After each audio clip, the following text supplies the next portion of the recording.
good morning. How are you all? I hope you all are fine. So students, today I am here for you for the revision session again.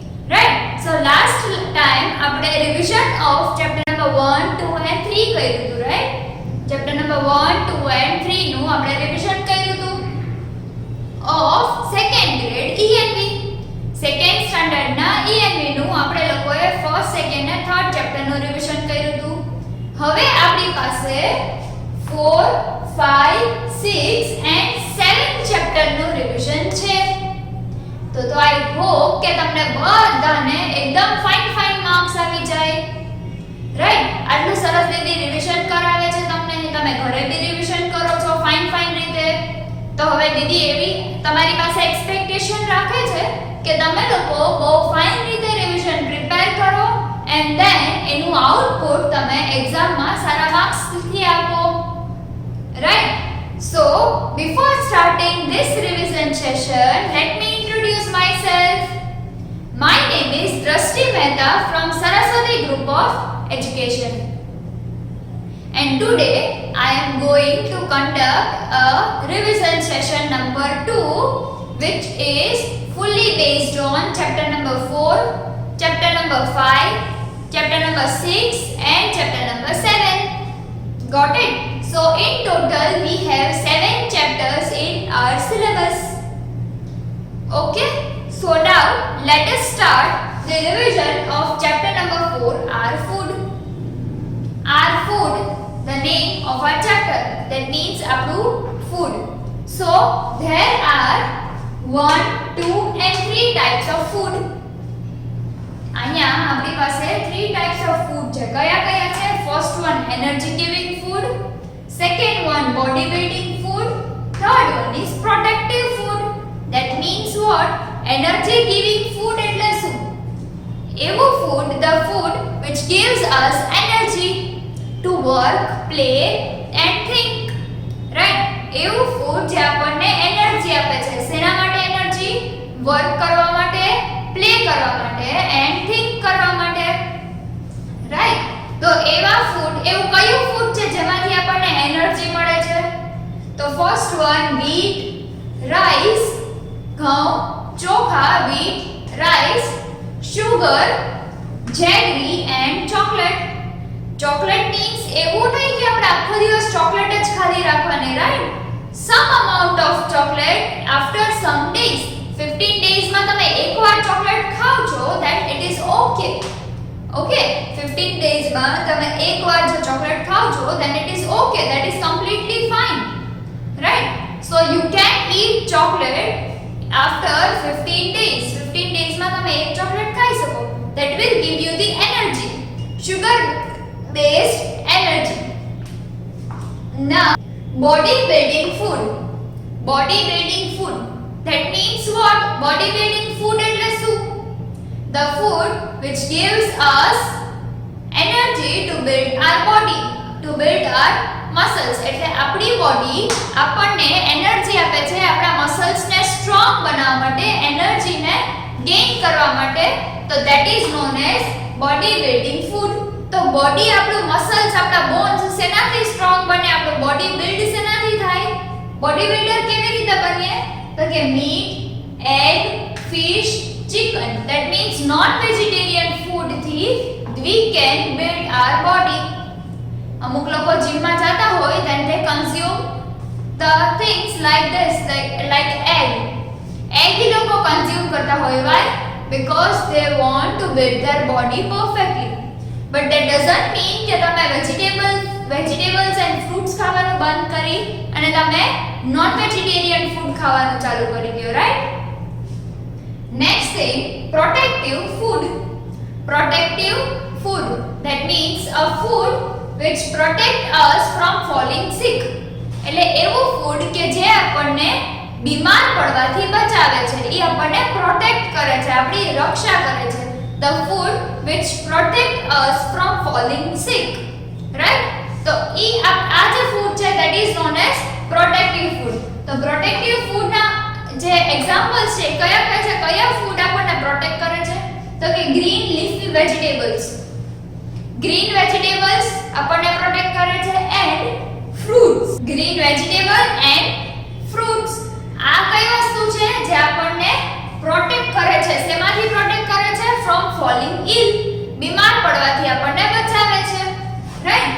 And also milk and milk products, અમુક milk and any products છે એ આપણને બીમાર પડવાથી પણ બચાવે છે. સો this was the energy giving food, body building food and protective food. Energy giving food provide us energy, body building food provide us the energy to gain muscles, and protective food protect us from falling sick, right? તો આ બધી વસ્તુ હતી ત્રણ ટાઈપ્સના energy food. હવે આવે છે food from plants and food from animals. Food from plants means what? કે એવું ફૂડ જે આપણને પ્લાન્ટ્સ માંથી મળે છે, એન્ડ સેકન્ડ થિંગ એવું ફૂડ જે આપણને એનિમલ્સ માંથી મળે છે. તો પ્લાન્ટ્સ માંથી આપણને કયા ફૂડ મળે છે? તો કે green leafy vegetables, then vegetables, પછી શું મળે છે આપણને? ઓઇલ. ધેન પ્લાન્ટ્સ માંથી કઈ કઈ બીજી વસ્તુ મળે ખાવા માટેની? વેજીટેબલ મળે, ફ્રૂટ મળે, ઓઇલ મળે છે આપણને, et cetera thing, sugar can, jaggery, પછી કોફી. આ બધી વસ્તુ કેવી છે? આપણને પ્લાન્ટ્સ માંથી મળે છે. એન્ડ અમુક વસ્તુ એવી છે જે આપણને એનિમલ્સ માંથી મળે છે. For example egg, fish, meat, then milk, eggs. આ બધી વસ્તુ કેવી છે? that we are getting from animals, right? So this was the food from plants as well as food from animals. Now coming up to the meals in a day. There are total 3 meals in a day. સવારનો નાસ્તો, morning breakfast. Breakfast આપણે ક્યારે લઈએ? in the morning, early in the morning. Second, lunch. Lunch ક્યારે લઈએ આપણે? in the afternoon. Lunch ક્યારે હોય? આફ્ટરનૂનમાં. And third one, dinner. Dinner at night. રાત્રે આપણે શું કરીએ?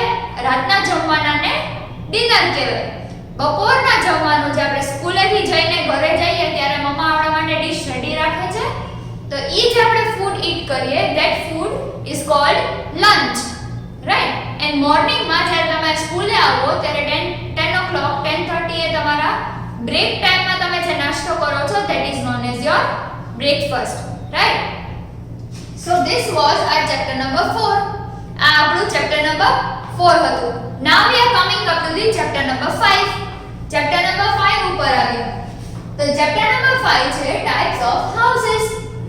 How many types of houses are there? Total તો અહીંયા 2 ટાઇપ્સના જ હાઉસ છે, but in that first one is based on the material. That means કે એવા હાઉસ કે જે એ કયા મટીરીયલથી બન્યું છે એની ઉપર ડિપેન્ડ કરે છે, right?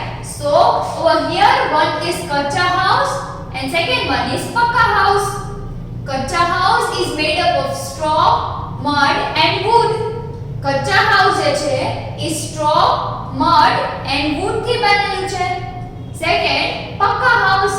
Pakka house bricks, cement, steel અને stone થી બનેલું છે.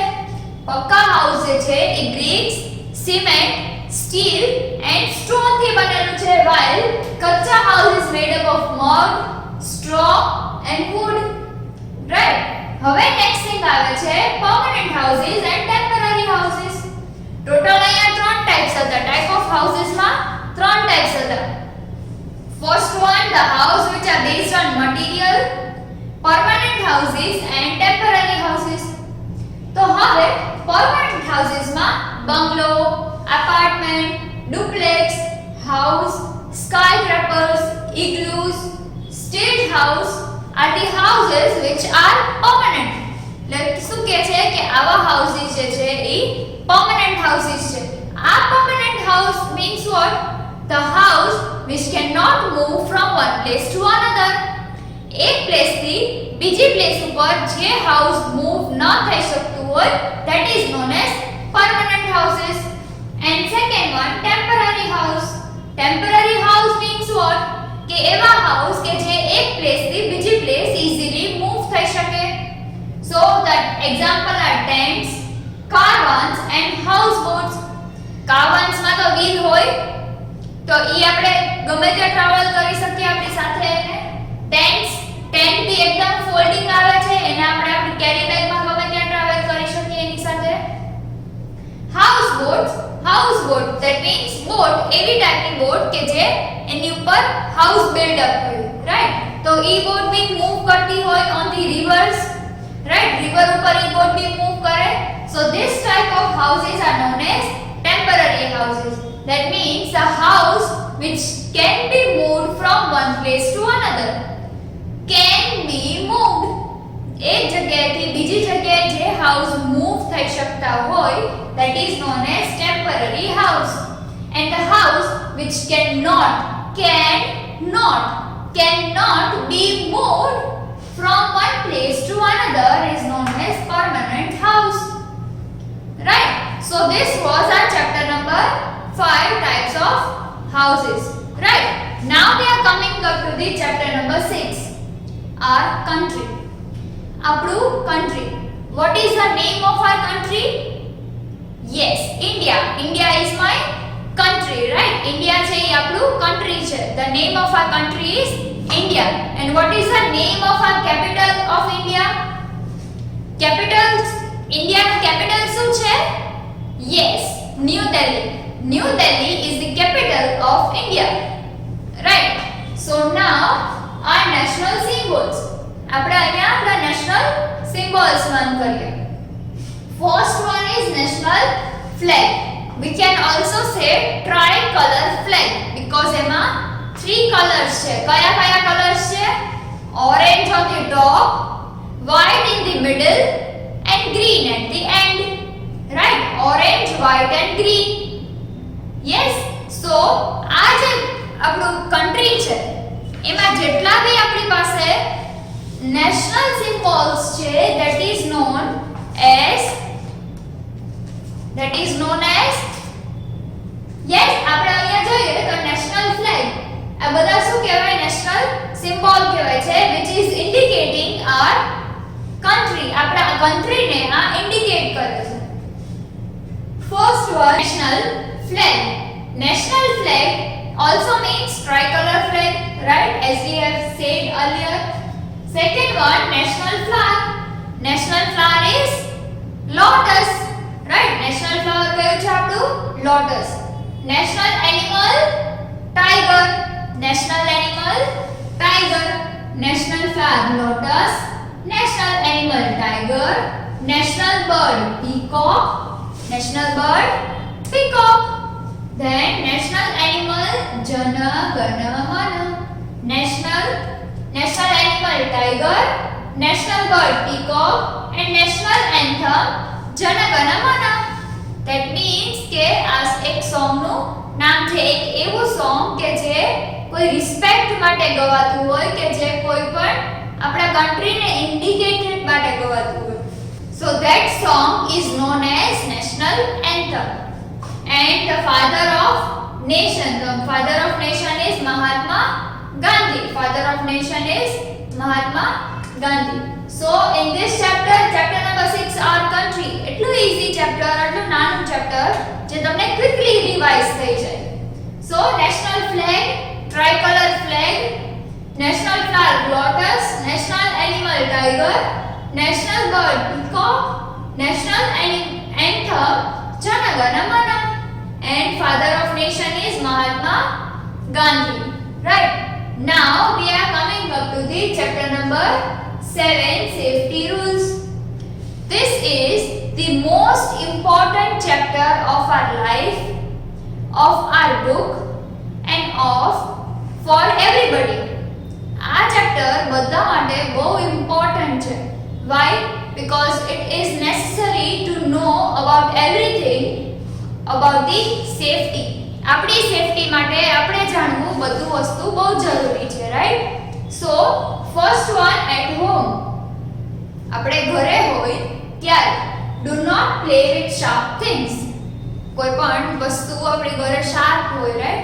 For suppose sharpener છે, blade છે, scissor છે, knife છે.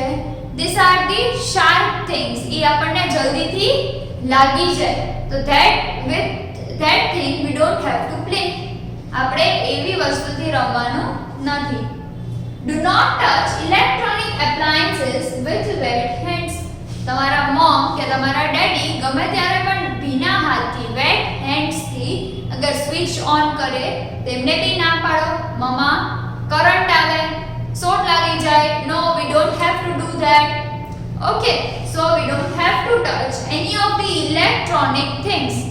Electronic things આપણે કોઈ પણ વેટ હેન્ડ્સથી ટચ કરવાની નથી. ભીના હાથે એ વસ્તુને ટચ કરવાની નથી. Right. Next thing at school. હવે આપણે લોકો સ્કૂલમાં છે તો સ્કૂલમાં આપણે કેવી મેનર્સ રાખવી જોઈએ? તો we should not push each other. Do not push each other એટલે આપણે એકબીજાને ધક્કા મુક્કી ન કરવા જોઈએ. Then walk in a queue એટલે એક લાઈન. ક્યુ એટલે લાઈન, તો એક લાઈનમાં જ ચાલવાનું. રાઈટ. સ્કૂલે જાય છે તો હેન્ડ્સ બેક હોવા જોઈએ. એક લાઈનમાં વોક કરવાનું, તો ત્યાં આપણી મેચ્યોરિટી દેખાય. રાઈટ. આપણે ગુડ બોય લાગીએ, ગુડ ગર્લ લાગીએ. Then throw waste in a dustbin. ક્યાંય પણ પેન્સિલ શાર્પન કરીને નહીં ફેંકી દેવાની. ક્યાંય પણ ડસ્ટબિનમાં જ કોઈ પણ વસ્તુ આપણે ફૂડ કંઈ પણ ઈટ કર્યું તો ફૂડ પેકેટ વયું, throw that in a dustbin. Okay, so એવી બધી વસ્તુ આપણે ડસ્ટબિનમાં થ્રો કરી દેવાની. થ્રો વેસ્ટ કોઈ પણ કચરો હોય એને ડસ્ટબિનમાં જ નાખવાનો. Not at the school. કોઈ પણ જગ્યાએ તમે ક્યાંય મોલમાં ગયા, તમે અને મમ્માએ કંઈ ખાધું, then you have to throw that waste in a dustbin. Okay, ask someone that where is the dustbin. ક્યાંય રોડ ઉપર જતા હોય ને કંઈ ખાધું હોય તો રોડ ઉપર બી ક્યાંય નહીં નાખવાનું. ક્યાંય બી ડસ્ટબિન મળે તો ત્યાં નાખી દેવાનું. Next, on the road. Safety rules on the road. Road ઉપર કઈ સેફટી રૂલ્સ ફોલો કરવા જોઈએ? તો cross the road with an adult એટલે કોઈ પણ એક મોટી વ્યક્તિ સાથે આપણે રોડ ક્રોસ કરવો જોઈએ. Right. So we have to cross the road with an adult. Next thing, do not play or run on the road. Road ઉપર પ્લે કરવાનું નથી, ઓર એલ્સ રન પણ નથી કરવાનું. we don't have to run on the roads, right? Road ઉપર run કરો, ગમે ત્યાંથી vehicles આવી જાય, લાગી કરી જાય, એના કરતા બેટર છે don't run on the road, right? Next thing, do not put a hand out of moving vehicles. Road ઉપર ગમે ત્યાં vehicles ચાલતા હોય, આપણે vehicle ની અંદર બેઠા હોય તો આપણે હાથ બહાર નહીં કાઢવાનો. why? મમ્મા ઘણીવાર કે સ્કૂલમાંથી પિકનિકમાં લઈ જાય તો તમારું માથું બહાર નહીં કાઢતા, હાથ બહાર નહીં કાઢતા. why? because it can cause an accident. ગમે ત્યારે તમે હાથ બહાર કાઢ્યો, મોઢું બહાર કાઢ્યું તો તમને વાગી જાય ક્યારેક, રાઈટ?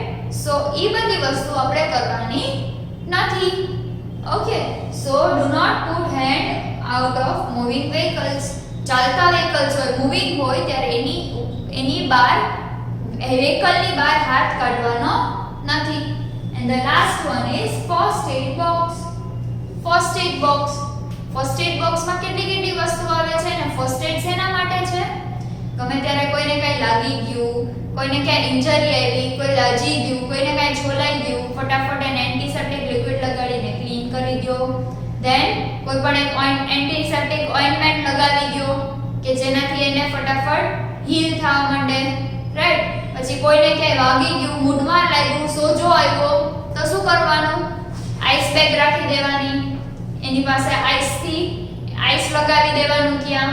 એવી બધી વસ્તુ કરવાની. કોઈ પણને ક્યાંય એક્સિડન્ટ તમે જોયું, call the ambulance quickly with the help of adult. કોઈ પણ મોટા વ્યક્તિને કહો કે અંકલ એમ્બ્યુલન્સને કોલ કરી દો ફટાફટ. જ્યાં સુધી એમ્બ્યુલન્સ ન આવે ત્યાં સુધી આપણી પાસે ફર્સ્ટ એડ કિટ હોય તો આપણે જેટલી હેલ્પ થાય એટલી આપણે કરી શકીએ. What is the number of the ambulance? Given in the textbook is 102. 102 આપણી એમ્બ્યુલન્સની આપણી ટેક્સ્ટબુકમાં એમ્બ્યુલન્સનો 102 નંબર આપેલો છે. But just now અત્યારે it is 108. Okay, અત્યારે કયો છે? 108 છે. Okay students, so this was our chapter number 7. Revision of chapter number 7, right? So chapter number 4, 5, 6 and 7. તો આટલા ચેપ્ટર્સ આપણે રિવિઝનમાં કમ્પ્લીટ કર્યા. Now what we will do? We will solve the PDF given with this video. આ વિડિયોની સાથે તમને જે PDF આવી છે એ તમારે સોલ્વ કરવાની છે. Just like આપણે ફર્સ્ટ રિવિઝન સેશનમાં સોલ્વ કરી હતી એવી જ રીતે. ફર્સ્ટ રિવિઝન સેશન હતું એમાં આપણે કેવી રીતે સોલ્વ કર્યું હતું? આપણે પહેલા એક ક્વેશ્ચન લખ્યો હતો અને એની સાથે નીચે એક આન્સર લખ્યો હતો, એનો કરેક્ટ આન્સર. એવી જ રીતે આપણે આ સેશનમાં બી કરવાનું. એન્ડ આ સેશનમાં કંઈ પણ ન સમજાય, if you have any of the doubt then watch the particular topics video. એટલે દીદીએ તમને જેટલા બી ટોપિક સમજાવ્યા એના એક એક પર્ટિક્યુલર આગળ એક વિડિયો તમને મોકલ્યા હતા, રાઈટ? આ તો ખાલી રિવિઝન છે, બટ તમને ઇન ડિટેલ જ્યારે ચેપ્ટર એક્સપ્લેન કર્યું ત્યારે એના વિડિયોઝ તમારી પાસે હશે, રાઈટ? તો ઈ જે વિડિયોઝ છે એમાંથી તમારે રિવિઝન એકવાર કરી લેવાનું. Even you have to read the text book page number, not page number, I am not telling you the page number, but what you have to do, you have to read chapter number 4, chapter number 5, chapter number 6 and chapter number 7 from your textbook, so that if you have any of the doubt then you can solve it. Okay, and again I am telling you, if you have doubt then watch this video again so that you will be cleared by your sum of the doubts. And keep yourself safe, stay home, stay safe, be happy, complete homework on time and enjoy your day. Bye.